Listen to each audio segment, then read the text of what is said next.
कोइंबतूरमध्ये एका व्यक्तीच्या दाताला त्रास होत असल्याने तो दाताचं ट्रीटमेंट घेण्यासाठी एका डेंटिस्टकडे जातो आणि तो त्या डेंटिस्टकडे वारंवार संपर्क करतो, ट्रीटमेंट करतो. त्याच्या दाताला इजा झालेली असते व त्या डेंटिस्टने ट्रीटमेंट केल्यानंतर त्याचा डेंटिस्ट त्याला सल्ला देतो की हा दात काढल्याशिवाय पर्याय नाही व हा दात जर काढला नाही त्या दाताचे इफेक्ट इतर दातांनाही होतील. या कारणाने सदरचा व्यक्ती त्या डेंटिस्टच्या उपचाराबाबतची माहिती घेतो व त्याचं ऐकतो. त्याच्या सल्ल्याने तो त्या डेंटिस्टकडे तो दातही काढतो.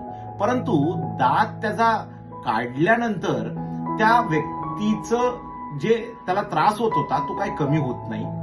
त्या जागेमध्ये जखम होती, तोंडामध्ये जखम होती, त्याच्यात पस होतं, ब्लिडिंग होतं, कंटिन्युअसली तिथं इन्फेक्शन होतं व 3 दिवस त्या व्यक्तीला असह्य पेन होतं, म्हणजे त्रास होतो. या कारणाने तो पुन्हा त्या डेंटिस्टकडे जातो. तर तो पाहतो तो दवाखाना, जो क्लिनिक तिथं त्याने ट्रीटमेंट केलंय तो बंद झालेला आहे. या कारणाने व्यथित होऊन त्यांनी त्या डॉक्टरशी संपर्क केला, परंतु कोणताही रिस्पॉन्स त्या क्लिनिकने, त्या डॉक्टरने त्या व्यक्तीला, त्या पेशंटला दिलेला नाहीये. ही एक वैद्यकीय निष्काळजी आहे.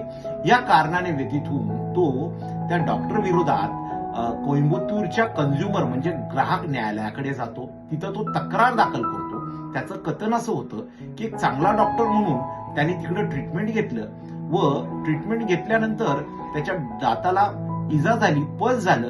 या कारणाने तो दुसऱ्या डॉक्टरकडे जातो व दुसरा डॉक्टर त्याला असंच सल्ला देतो की त्या पसमुळे त्याला इतरही 2 दाते काढावा लागणार आहे, कारण त्याची जी सर्जरी आहे दात काढण्याची ती व्यवस्थित केली गेलेली नाही. यामुळे त्याला 1 लाख रुपये खर्च झालेला आहे, असं त्याचं कथन आहे. परंतु मेडिकलची बिलं लक्षात घेता कोर्ट, न्यायालय सदर डेंटिस्टला बाजू मांडायला सांगतं. परंतु याच्यामध्ये कोर्टाने स्पष्ट केलेलं आहे ही एक वैद्यकीय निष्काळजी आहे, मेडिकल निग्लिजन्स आहे.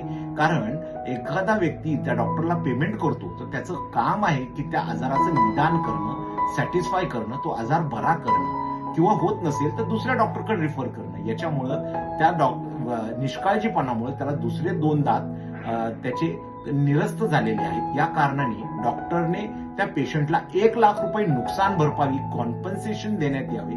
तसेच त्याला जी मेंटल एगोनी झाली त्यासाठी वेगळे 5,000 रुपये द्यावे, असा महत्वपूर्ण निकाल ग्राहक न्यायालयाने दिलेला आहे.